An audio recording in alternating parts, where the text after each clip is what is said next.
Well, welcome everyone to our talk on blood gases here. We're going to spend the next hour trying to demystify how to interpret these tests. And what I like to do is kind of break it down, keep it pretty simple at the beginning, because one of the things I've encountered in the past is if we try to cover every aspect of blood gases in one session, by the end, we're all confused, not just you, the audience, but also the speaker half the time. So I like to take it stepwise. So this is going to be basic.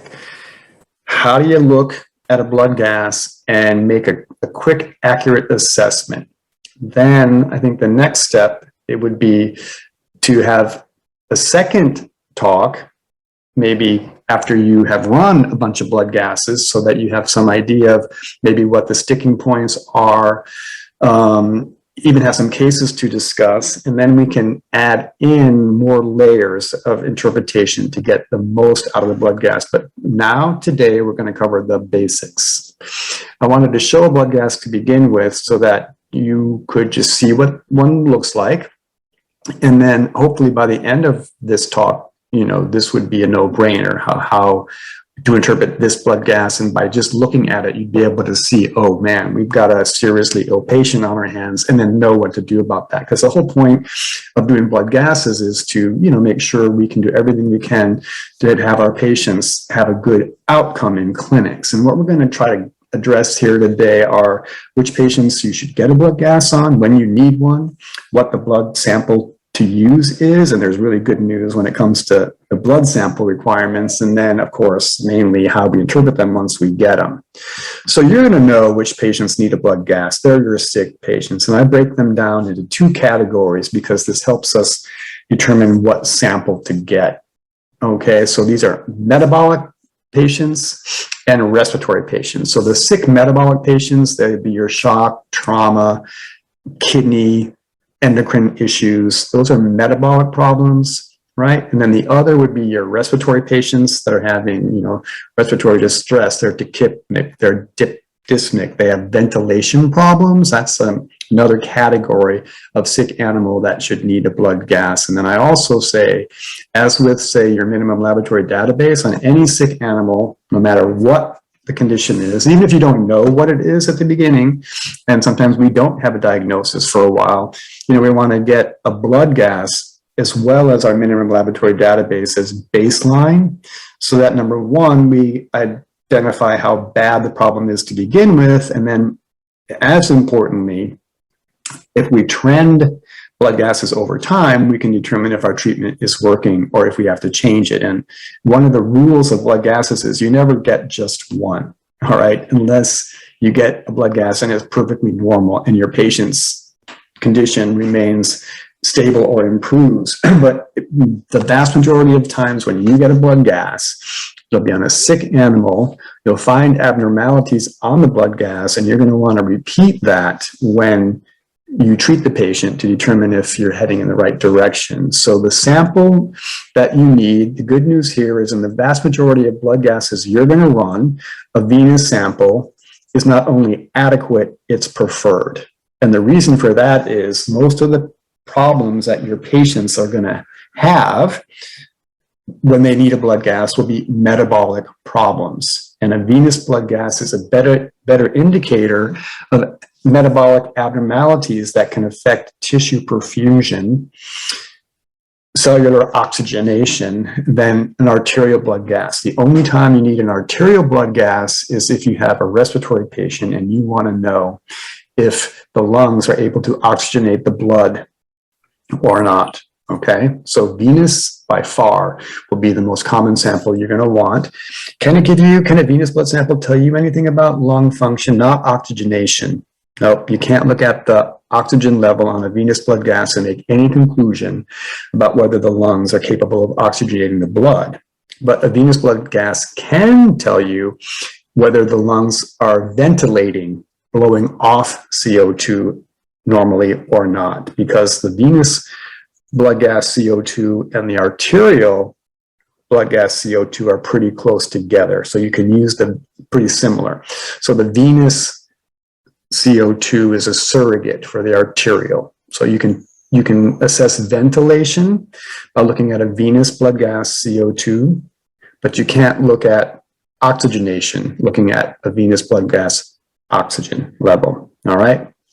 So the only time when the only thing that a venous blood gas can't tell you is whether or not the lungs are capable of oxygenating the blood. And the good news for us as clinicians is most of our patients do not have pulmonary problems that are severe enough to warrant a blood gas, but many of them have metabolic problems that need a blood gas, and that's the venous sample is what you're going to be using there. So how do you interpret a blood gas? Well, let's look at the components of a blood gas before we go any further, and these are pretty straightforward. You know that pH is just the level of acidity or alkalinity of the blood, and then the P for the PO2 and PCO2, that stands for partial pressure, and that is the amount of oxygen or CO2 that is dissolved in the blood. And then the bicarb is a measure of the bicarbonate buffer, one of the major buffer systems in the body. The base excess is also a really good indicator of tissue perfusion. So a higher negative number, so -6, -8, -10, those are increases in base excess, and that tells you that you have a decrease in tissue perfusion from any metabolic or shock type phenomenon. And then the hemoglobin saturation with oxygen, we can use the pulse oximeter. We have other ways to measure that. And so I think what we focus on with our blood gases are mainly pH, PO2, PCO2, bicarb, and base excess. The anion gap is something that can help us be more sophisticated in interpreting blood gases and determining which type of metabolic problem that we have, especially metabolic acidosis. But again, we're going to cover that in a subsequent lecture, because I think throwing that in here just adds confusion and it's unnecessary when we're looking at basic interpretation of blood gases. So what I like to do is, yes, there's this big old chart with normals for dogs and cats and other species with all these parameters you're going to get on your blood gas report, and that's great to have that. They're accurate. However, it's cumbersome, and in the clinic when we're on the move and we have to make some quick assessments of this critical patient's blood gas, I like to keep it super simple using the rule of 4, and that is that the pH, PCO2, and bicarb, even base excess, they all have a 4 in them. Okay, so normal pH 7.4, normal CO2 40, normal bicarb 24, normal base excess -4. So if you have that in mind, that all the important parameters have a 4 in their number, it's going to help you quickly assess blood gases without having to locate this complicated chart and looking through all those boxes and all those small numbers. So let's talk about how we interpret blood gases. First thing, if you have an arterial blood gas, the very first thing you look at is oxygen. Why? Because it's the most important parameter. No oxygen, no life. So arterial only, look at the oxygen first, and then use that to determine if your patient needs supplemental oxygen, nasal cannulation, or in severe cases, mechanical ventilation. Arterial samples, look at oxygen. Venous blood samples, first look at the pH, or if it's an arterial sample and you've looked at the oxygen already, this would be the second step. So with the venous blood gas, you go straight to the pH to determine if you have a normal value or if your patient is acidemic or alkalemic. And for a venous blood gas or any venous blood sample, try to use the largest, most free-flowing vein that you can, with blood gases especially, because there can be local conditions in, say, the peripheral tissues that could affect the venous blood gas. Use the largest, safe, free-flowing vein. Certainly if you have a patient that you're worried about a bleeding disorder of coagulopathy, you want to use a small vein that you can apply pressure to avoid hemorrhage, but you understand what the point there is. Okay, then the next thing, after looking at the pH, is look at the bicarb. All right, so you have an abnormal pH. Look at the bicarb. If the bicarb is moving in the same direction as the pH, you have a low pH, you have a low bicarb moving in the same direction, you've got a primary metabolic problem. All right, if the pH and the bicarb move in opposite directions, you don't. have a primary metabolic problem. In other words, a metabolic problem is not the cause of your pH abnormality. All right? So if your pH is low, so you're acidemic, and your bicarb is also low, they've moved in the same direction, what do you have? A primary metabolic problem, metabolic acidosis. All right? The next, now I look at the bicarb, let's go back for a second. I look at the bicarb next, not the CO2 next. Why? Because most of the conditions we're going to be dealing with by far are metabolic problems. So look at the bicarb to confirm that, right? Most of the time, you're going to have a primary metabolic problem, all right? Then you want to look at the CO2, okay? And if you have an abnormal pH and the CO2 moves in the opposite direction, so the pH is low, for example, and the PCO2 is high, then you have a primary respiratory problem, okay? So if your pH is low, so you're acidemic, and your PCO2 is high, you have a primary respiratory acidosis, okay? So that's determining what the cause of your pH abnormality is up to this point. Is it a primary metabolic problem, bicarb and pH move in the same direction?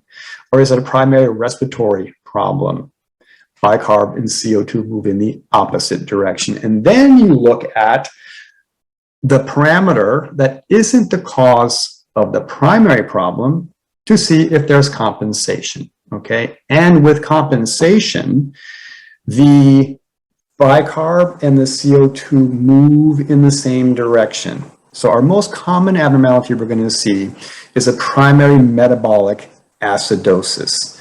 Acidosis meaning our pH is low. So primary metabolic acidosis means our bicarb is also low, okay? So in that situation, there's going to be compensation if the respiratory system, by changing the CO2, is going to compensate for the metabolic problem. Which direction should the CO2 go? In the same direction as the bicarb, all right? And if you see that, then you have a primary metabolic acidosis with a respiratory compensatory alkalosis, all right? So then we evaluate compensation. That's how we do it. If the bicarb and the CO2 move in the same direction, go up together, go down together, you've got compensation. Okay. So by far the most common abnormality you're going to see, and this is that same bicarb that we started, the same blood gas we started with, is a low pH, so an acidemia, a low bicarb, so a metabolic acidosis, and a low CO2, so compensatory respiratory alkalosis. That's by far what you're going to see in most of your critical patients that you're going to get a blood gas on. And the base excess will also be high. And see that base excess, -4 is normal, so that rule of 4 holds even for the base excess. The other features on a blood gas can vary, so I don't really pay much attention to those. Again, we have other ways of measuring those, but you're going to be seeing primary metabolic acidosis with respiratory compensatory alkalosis by far most commonly. Okay, so before we do some practice, let's just kind of refresh our memories so that we know if we've gotten a little confused up till now, we can sort of get back to, oh yeah, okay, this is straightforward. Okay, so bicarb basically, is it an acid or a base? It's a base, okay? It buffers at metabolic acids. It's a base. So is it a metabolic parameter or a respiratory parameter? Metabolic, okay? CO2, is it an acid or a base? This is an acid, all right? And it is a respiratory acid. The lungs control it, okay? With compensation, do the bicarb and CO2 move in the same direction or the opposite direction? Same direction, okay? That's important. If they don't, then you might have two separate problems. Usually you have one acid-base abnormality with compensation, all right? Sometimes you have two primary acid-base abnormalities, which again, we can figure that out, but that's for a subsequent talk. We're going to keep it simple, covering what you see most commonly here. Okay? All right, so do these blood gases actually do anything to help us treat our patients? And the answer is yes. Why? Well, if you've got a respiratory patient and you get an arterial blood gas and you find that you have low oxygen or high CO2, then that certainly is going to help direct whether that patient needs just oxygen or needs also oxygen and ventilation. So it can definitely guide treatment in respiratory patients if you get an arterial blood gas. With venous blood gases, 100% help you determine how aggressive you need to be with your resuscitative fluid therapy, and then trending those values over time, super helpful in prognostic, providing prognostic information. If your blood gases are improving, your treatment's working, your patient's stabilizing, okay? Now, in terms of giving bicarb, if you have a patient with severe metabolic acidosis, you never give bicarb with respiratory acidosis, because bicarb just actually gets converted into CO2 and it makes respiratory problems worse, right? But so the only time you would ever want to give bicarb is if you have really severe metabolic acidosis, and we're talking really severe, so super low pH, bicarb, and a really high base excess. And most of the time, guys, it's not necessary, because by just treating the underlying disease and giving fluids, you can usually correct the metabolic acidosis enough to not need to give bicarb. Okay. All right, so let's look at a couple of cases to just sort of keep practicing. And I wish we were together, because I could stop and ask if there are any questions right now before we go on, but we can meet again and hopefully in person someday and make this a little easier. So let's look at a 3-year-old female spayed Labrador retriever who comes in with some intermittent vomiting for a couple of weeks. She's got a progressive decrease in her appetite and she's lethargic. On her physical exam, her vital signs look pretty good, her temperature, pulse, and respiration. She is dehydrated, lethargic, and she has some slight discomfort on abdominal palpation. So let's look at her blood gas. I would 100% get a blood gas on this patient for reasons which we'll explain as we go along. So this is her blood gas. First thing we do is it's a venous sample. And how do you know that, by the way? You know that because well, there's no oxygen here anyway, but if there was an oxygen level on this sample, it would be low, like super low, which could not be real. If it was truly that low, she would be in really severe respiratory distress. But this is a venous sample. And first thing we do in a venous sample is look at the pH, and the pH is high. So she's in alkalosis, right? Has an alkalemia. Then we look at the bicarb next, right? Again, most of our patients are going to have metabolic abnormalities, and we look at the bicarb, it is high, all right? It's moving in the same direction as the pH. Both are high. So she's got a primary metabolic alkalosis. We look at the PCO2. Remember a rule of 40, a rule of 4. Normal PCO2 is 40. She's 39, normal, so no issues there. So how would we interpret this aspect of her blood gas? Again, because this is not an arterial sample, we don't have to look at her oxygen at all. That's why I didn't even put it on there. We look at her pH. We determine that she's got an alkalemia. We look at her bicarb next. The pH is increased. The bicarb is increased. 24 is normal. Rule of 4. They're both moving in the same direction. Primary metabolic alkalosis. Her PCO2, rule of 40, 40 is normal. Rule of 4, 40 is normal. Her PCO2 essentially normal. So there's no there's no respiratory compensation for her metabolic alkalosis. All right. So looking good up until now. This is her assessment, primary metabolic alkalosis. Why would a vomiting patient have alkalosis? Wouldn't they, especially since she's dehydrated, wouldn't she have decreased perfusion and have an acidosis? This is a big clue that I want you guys to realize and look out for in your vomiting patients. The next thing you want to look at is her electrolytes, especially her chloride. If you have a vomiting patient that has a low chloride and a metabolic alkalosis, that is a huge clue as to the underlying diagnosis. And the complicated term for this is a hypochloremic metabolic alkalosis. When you see this in a vomiting patient, you have upper GI obstruction until proven otherwise.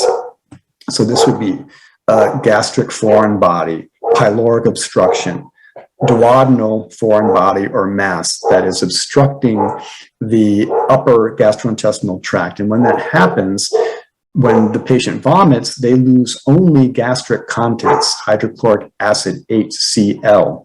So oversimplifying the pathophysiology here, when that happens, when you lose only gastric contents when you're vomiting from an upper GI obstruction, you lose hydrogen, right? You lose an acid, so you become alkalotic, and you lose chloride, HCl, so you have a low chloride. Now, if you've got, say, vomiting from pancreatitis or any other issue, then most of the time, the vomitus also includes duodenal contents, which are alkaline. So you lose acid from the stomach, but you also lose base from the duodenum, so your pH doesn't really change that much. That is why when you have a vomiting patient and you have this pH change in alkalosis with the low chloride, you've got to consider upper GI obstruction until proven otherwise, meaning try to get blood gases and electrolytes on your vomiting patients, even healthy looking ones, because let's say you have a young puppy come in, puppy's prone to getting foreign bodies, but the dog looks great when you see it in the clinic. You might be tempted to do some supportive care and send the dog home after, say, sub-Q fluids with nothing per os for 12 to 24 hours, etc. Well, if you do that and your patient has the upper GI obstruction, then that patient may come back in several days later, more critical. If you identify that early, that hypochloremic metabolic alkalosis, that patient gets imaged. You rule out surgical disease, foreign body, before sending him home to prevent that return in a more critical condition. Okay, that's a big one. Now, that whole issue with an alkalosis, a metabolic alkalosis, high pH, high bicarb, low chloride, yes, vomiting patient, better get radiographs or ultrasound, need to rule out surgical disease. Okay, that's diagnostically very helpful, very, very helpful. You can find problems. You'll be the one to find the problem, the obstruction, not the one to have to miss it or to have to do a complicated surgery when you have, say, a perforated intestinal tract, when that obstruction causes perforation a few days later. Anyway, it also is really important therapeutically. Most of the time when we need to give fluids to any patient, just using your basic crystalloid, isotonic crystalloid, lactated ringers, whatever you use is fine for any critical patient, except this scenario, because in this scenario, what this animal needs to correct the acid base and electrolyte abnormalities is a ton of chloride. Which fluid has the most chloride in it? By far, 0.9% sodium chloride, so physiologic saline. So when you see this appear on a patient, their fluid needs to be sodium chloride, most of the time with potassium added, because potassium's, as in this patient, also usually low when we have this hypochloremic metabolic alkalosis due to vomiting. So this pattern on the blood gas and electrolyte not only helps you with the diagnosis, but it gets you off onto the right foot therapeutically. All right, so let's look at a couple more blood gases. This is that same one that we saw at the beginning, and I told you by now it should be pretty obvious. If you look at our rule of 4, first of all, we've got a severely acidemic patient. Our bicarb is really low, right? Oh, by the way, let's look at this one. So again, what sample is this? Okay, we've got a PO2 of 98.4. That's clearly an arterial sample. A venous blood gas would never have an oxygen that high. So we know by looking at the oxygen, this is arterial, in which case we're going to look at the oxygen first, right? It's normal. So this patient does not need oxygen, okay? Then we look at the pH, it's very, very low. Then we look at the bicarb, very, very low, moving in the same direction as the pH. Both are low. So this is a primary metabolic acidemia. Then we look at the CO2. Is the CO2 compensating? Remember, with compensation, the bicarb and the CO2 move in the same direction, and they are. Both are low. So this is what? A primary metabolic acidosis with secondary compensatory respiratory alkalosis. This is the most common thing that you're going to see by far. And look at that base excess. Anything greater than a negative 20, negative 4 is an increased base excess, and this is incredible. She's got a really severe metabolic acidosis. And remember, the treatment for most of these is going to be fluids by far. This animal needs aggressive fluid therapy. And you're going to want to recheck this blood gas within 30 minutes, an hour maximum, while you're doing other things to stabilize the patient based on what she has, what the rest of your lab work looks like, if you've taken images, all ECG, all of that stuff. You're going to be doing all of that. And then 30 minutes later, I wouldn't wait more than 30 minutes in this patient, get another blood gas. By then, we would expect to see some significant changes if treatment was working. So as long as on that subsequent venous blood gas, the next one could be venous because we know her problem isn't respiratory.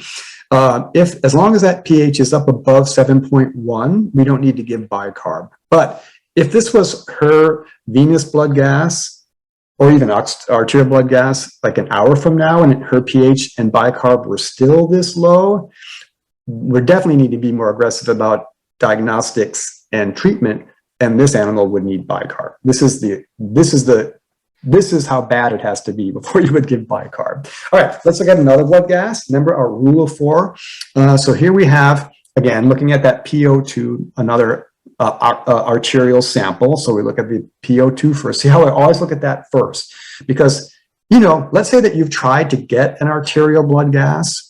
You know, if you've got a severe respiratory patient and you tried to hit an artery, look at the PO2 immediately when you get that blood gas because it can tell you if you hit an artery or a vein. If you've got a PO2 this high, yeah, that was an arterial sample for sure. If the PO2 was 20, maybe that's a venous sample. Get another sample. You know, try to hit that artery again. All right, anyway, but we know looking at her oxygen, it's arterial. She doesn't need oxygen. Then we look at her pH, it's low. pH is low. The next thing you do is look at the bicarb because most of the time when our pH is low, it's going to be a metabolic acidosis. Bicarb will be low. Well, here we have a bicarb that is not low. The bicarb is actually high. So this is not a primary metabolic problem, all right? Then we look at the PCO2. And remember, if the primary problem is respiratory, the PCO2 moves in the opposite direction of the pH. So here we have a low pH, but a high CO2. So this is a primary respiratory acidosis, okay? Not common. Then we look at the bicarb to see if there's compensation. And when there's compensation, remember the rule, the CO2 and the bicarb move in the same direction. They do, both are high. So this is a primary respiratory acidosis with secondary metabolic alkalosis as compensation. When you have a primary respiratory acidosis, that just always, your PCO2 is high. That's the hallmark problem that you'll identify. The significant abnormality with primary respiratory acidosis is accumulation of CO2, a high CO2. Why? The lungs aren't blowing it off. The animal's hypoventilating, right? So how do you fix hypoventilation? You ventilate the patient, right? You can't give them oxygen because that's not going to help them blow off CO2 in most instances, especially when the oxygen is already normal as it is here. So when you have a respiratory acidosis, high CO2, the patient's hypoventilating. Now, this is going to happen, by the way, when, say, we give anesthetics under anesthesia, very, very common, right? Or if we have an unstable patient who's in pain and we give a narcotic, which can suppress respiration, we may cause hypoventilation with our therapy, either anesthesia or analgesia, if we use narcotics in particular. So what you would do is you would definitely consider reversing the narcotic if you could to help with that component of the hyperventilation, and then get the patient intubated and ventilate them, either by hand temporarily if you think it's anesthesia related or barbiturate or narcotic related, or mechanically if there's a more significant lung problem that's causing the hypoventilation. Okay, so let's move on to another blood gas. Again, this is an arterial sample because the oxygen is way too high for a venous sample. Look at that first. Normal patient does not need oxygen. Look at the pH next. It's high. She's got an alkalemia. Look at the bicarb next. It's high. It moved in the same direction as the pH. Both are increased. So this is a primary metabolic alkalosis. Then we look at the CO2 to determine if there's compensation. And with compensation, the CO2 and the bicarb move in the same direction. And they do here. Both are high. So this is a primary metabolic alkalosis with compensatory respiratory alkalosis. Oh, I'm sorry, with compensatory respiratory acidosis. See, blood gases are not easy for anyone, okay? So this makes sense. She's compensating for her metabolic alkalosis. And again, what would be the next test you'd want to run in this patient? And what would you want to know next about this patient? Well, this could be like our Labrador that we had, a few cases ago. The most common cause of metabolic alkalosis you're going to see by far is vomiting due to upper GI obstruction. So the next thing you want to do in this patient is investigate that, get electrolytes. If the chloride is low and you've got your hypochloremic metabolic alkalosis, get imaging, rule out upper GI obstruction in this patient. All right, we did it, okay? So that's it, that's like a basic, that's how you do it. It's that simple. There are those 4 steps. Remember, venous sample is gonna be what you want in most of the patients that you're gonna be running blood gases on. That means you don't have to worry about the oxygen. You look at the pH, is there an abnormality? You look at the bicarb next.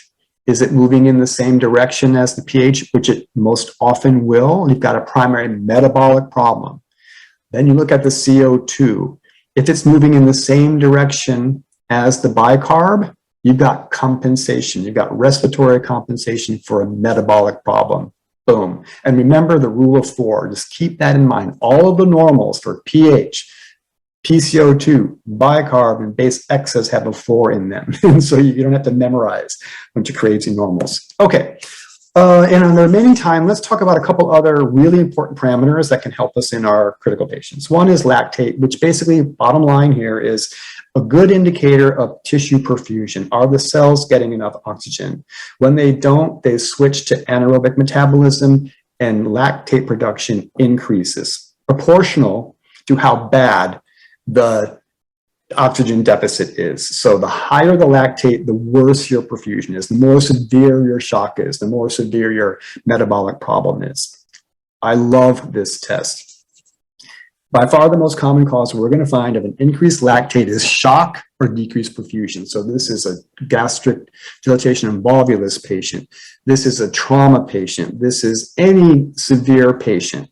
Okay, lactate production will go up in those animals, and it's a good indicator of how severe the problem is that you're at the beginning of assessment. But again, like blood gases, I've never done just one lactate unless it's normal and my patient has not deteriorated, all right? Because lactate will improve quickly, resolve, normalize quickly if your treatment is successful. So as we monitor lactate on therapy, if we don't see it go down, then we have to do further investigation. Has our trauma patient, does it have, say now, hemoperitoneum because it had a splenic laceration that wasn't obvious when it presented, that sort of thing. So you then would have an indication the lactate's not coming down quickly. You need to investigate for complications and then alter your therapy. That's called type A hyperlactatemia, okay? There's a type B, and the type A is when there's just not enough oxygen in the cells. Type B is, well, there's not normal oxygen, but something else is affecting the lactate, and that thing in our practice is going to most often be liver disease. So the only time I really am not that enthusiastic about using lactate is if my really sick patient has severe liver disease. So let's say that I have some acute liver failure from leptospirosis or from some toxin or mushroom ingestion, right? That's not the patient where you get your blood work back and you're going to see sky high liver enzymes and maybe a high bilirubin, etc. That tells you, oops, so this liver is really in bad shape. I'm not getting a lactate in that patient because lactate is cleared by the liver. So it wouldn't tell you about perfusion. It might just be telling you, yeah, the liver's not working. Okay. Keep it simple. Use lactate in your critical surgical trauma kind of patients. And then if it's increased, then yeah, you've got poor perfusion. And then more importantly, what happens to it, the value as you treat the animal. If it normalizes quickly, then your patient's stabilizing. Okay, I get this in all my critical patients as a baseline. Tells me how aggressive I need to be initially. Tells me if my treatment's working. You want that value to decrease by about half every 1 to 2 hours. And if it's not decreasing, then something's going on in your patient. Now, the thing is, you know, we have other ways to determine if we've got adequate perfusion. We can look at capillary refill time, mucous membrane color, heart rate, blood pressure, urine production, right? And we want to keep, and blood pressure in general, we want to keep using those other parameters, but those are called distal markers. They're not really close to the cells that we're concerned about getting oxygen. And in human patients, 80% of human patients with normal vital signs are underperfused at the tissue level. So lactate is really, really as close as we can get clinically, practically to what's going on in the cells, where we really want to know if our treatment is effective at the end point, not just more proximally, okay?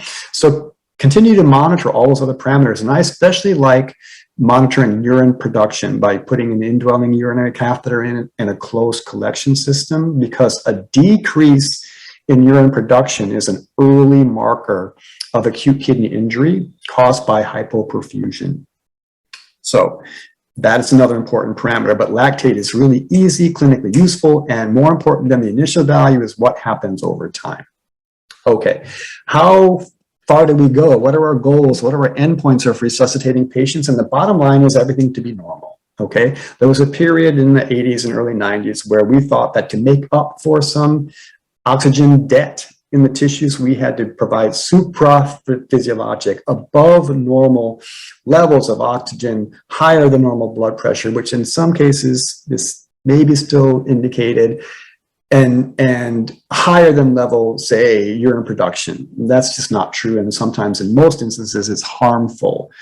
So we just want everything to be normal. Okay, so your goals are kind of the values you already know. You don't have to have any, you don't have to memorize any new numbers to determine when you successfully resuscitated a patient. Just you want normal physiologic parameters. Okay, next and final thing, you know, one of the parameters you can get on your VetStat is ionized calcium. This is huge. Okay, so we're going to talk about calcium here. The bottom line is, you know, total calcium that you get on a panel is composed of 3 components: the ionized form, which is the biologically active form that we care about, protein bound form, and then complex forms of calcium. All right. So bottom line here is that the ionized calcium level doesn't really correlate with the total calcium. All right. You can have a normal total calcium and a high ionized calcium, and rarely vice versa. All right, so a normal total calcium does not mean you don't have an ionized hypercalcemia. You always want to know if you have a true problem with calcium that is based on your ionized calcium. I always like to say, you don't have a problem with calcium unless you have an abnormal ionized calcium. So that's what we should be looking at. Now, I will say this is most important when you have only mild increases or decreases in calcium, right? If you have a total calcium that is really high or really low, well, then you have a calcium problem. Pretty safe to say that your ionized calcium would also be high or low. But when your total calcium is only mildly increased or decreased, can't make any conclusion. You got to get that ionized calcium, because those are the ones where sometimes the ionized calcium and the total calcium don't match. And it's only the ionized that determines truly whether or not we have a problem with calcium.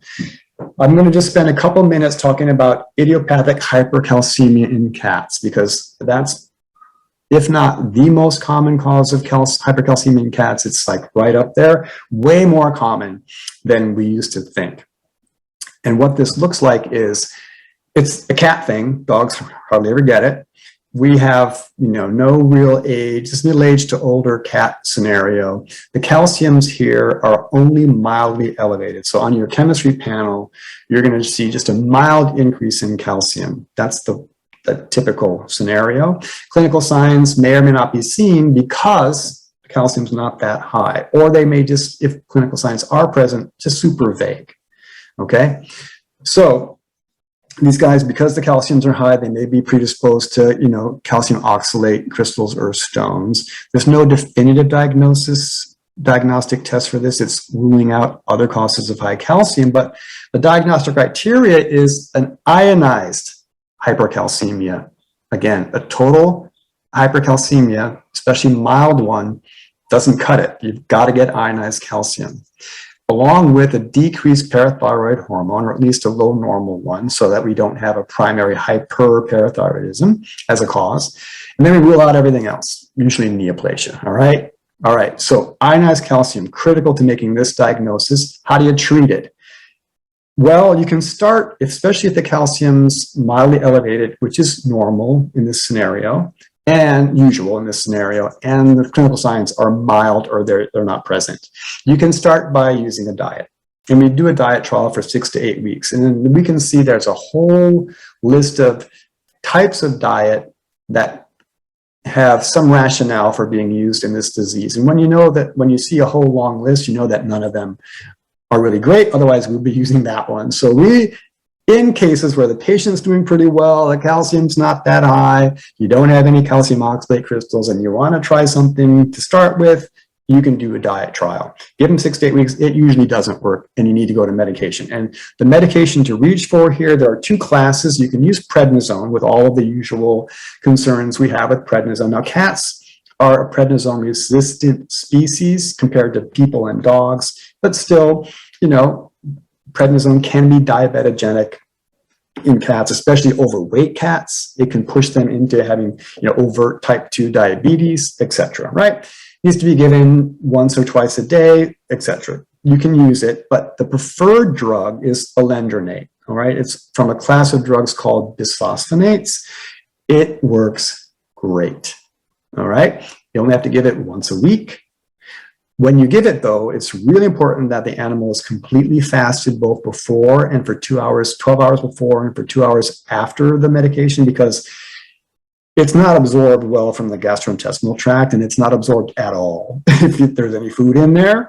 So the fasting is critical, and like doxycycline, it can cause esophagitis. So we really want to give this drug and then give 6 mils of water after, or you can apply butter to lips and gums, and that will cause the cat to lick and make more saliva, and that will minimize the risk of esophagitis. So this is the way to go if you have this diagnosis of primary hypercalcemia.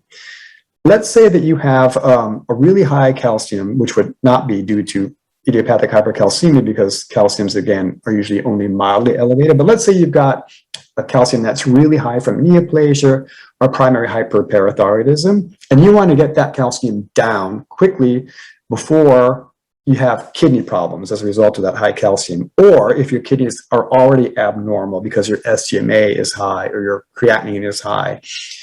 The drug to reach for to drop those calcium, those, let's call them toxic high calciums quickly, is the injectable form of alendronate, pamidronate, because no matter what is causing a high calcium, these drugs lower the calcium to a level that will be either normal or at least low enough not to cause any kidney problems. So one of the issues that we have that I always like to kind of end on is like something that we can do to help in clinics. It can be difficult to interpret certain tests for hyper or hypocalcemia. All right, so like the ionized calcium and PTH level, that can be tricky. So we're going to practice just so that we can get good at it, because I want you guys to be thinking about running, especially ionized calciums in more instances whenever basically you have a high or low calcium. And sometimes even when your calcium's normal and you have a disease like kidney disease that we know can cause hypercalcemia. So let's look at a 6-year-old neuter male boxer here whose calcium is really high. Now these are our units. I apologize, I'm not sure what your units are there, but or how to do the conversion. But here we have a calcium level that's really pretty darn high. So this is a case where, you know what, this dog's hypercalcemic. I don't need an ionized calcium to confirm that he's hypercalcemic. The highest calciums we see are due to primary hyperparathyroidism or neoplasia. Neoplasia first, and then primary hyperparathyroidism, right? Other conditions like Addison's, like disease, like idiopathic hypercalcemia, their calcium changes are usually only mildly elevated, but the highest values that we see are due to think cancer, think primary hyperparathyroidism, and the way to diagnose primary hyperparathyroidism or rule it out is to get PTH and ionized calcium panel. Now, they're hard to interpret, and I'm going to try to clarify that. And I know why they're hard to interpret, because you tend to interpret results in the order that they're given. So if you start by looking at the PTH and then try to decide based on the calcium what you have here, it's impossible. Look at the calcium first, don't look at anything else. Look at the calcium first. This is an ionized calcium and it's high. Okay, we've got a high ionized calcium. Then think, what should the PTH level be if the calcium is high? It should be 0, very, very, very low, because the job of PTH is to raise the calcium in the blood. If the calcium is already high, that should shut off PTH secretion, right? So here we have, instead of a low or like 0 PTH, we have a normal PTH level. But is that normal is that appropriate when you have a high calcium? It is not, right? It should be 0-ish. Way low. So this is diagnostic for this dog has primary hyperparathyroidism. Even though the PTH is normal, that's not appropriate when the calcium is high. Look at the calcium first. It's high. What should the PTH level be? 0 or super low. Look at the PTH. It's not 0 or super low. Therefore, it's primary hyperparathyroidism. Okay, most dogs, in fact, that have primary hyperparathyroidism have PTH levels in the normal range. But it's not normal if the calcium is high. Look at the calcium first. And then let's look at another example. Here we have a low calcium, 2.6. Now this calcium is super low, right? Total. So you know that you got a calcium problem here. So the ionized, not 100% necessary, but when you submit the panel for a PTH level and calcium, you get an ionized calcium. So let's follow the rules. First, look at the abnormality, the calcium, it's low. Then think, well, if the calcium's low, what should the PTH level be? It should be high, trying to get that calcium up. But then we look at our PTH level and it's low. So this is primary hypoparathyroidism. So you get it, you look at the calcium first, you think, what would a normal animal's PTH level be if the calcium is low? It better be high to try to raise that calcium. That's what PTH hormone does. In this case, it's low. So the reason the calcium is low is because there's no PTH, primary hypoparathyroidism. And that's this, you use that same approach when you're looking at an animal that has hypoglycemia, low blood sugar, and you want to know if it has an insulinoma. So you send off the panel for a glucose and insulin level. If you start by looking at the insulin level, you'll never figure it out. Look at the glucose first. This is a patient who you think has an insulinoma because glucose is low. So you look at the glucose first, glucose should be low. If the glucose is low, what should the insulin level be? This trips people up a lot. A lot of people say increase, but no. If the glucose is low, the insulin level should be low, right? The job of insulin is to lower glucose. If the glucose is already low, you don't want more insulin. That's just going to drive the glucose lower. So if you look at the glucose and it's low, and the insulin level is either normal or high, you've got your diagnosis of insulinoma. The same rule applies. The insulin level in a hypoglycemic patient should be low. If it's normal, that's not normal when blood sugar is low, all right? So normal or high insulin with a low blood glucose is diagnostic for insulinoma. So I hope that helps interpret those parameters. And I think with that, we're going to end here. I would love to see you guys in person someday so I could help answer any questions we have. And again, we can do more blood gas talks and take it to the next level, introducing anion gap, strong ion difference, other concepts you might have heard of with blood gases, but they aren't necessary to get you off and feel comfortable interpreting your blood gases. All right. All right. Thanks again, you guys. Have a great rest of the day.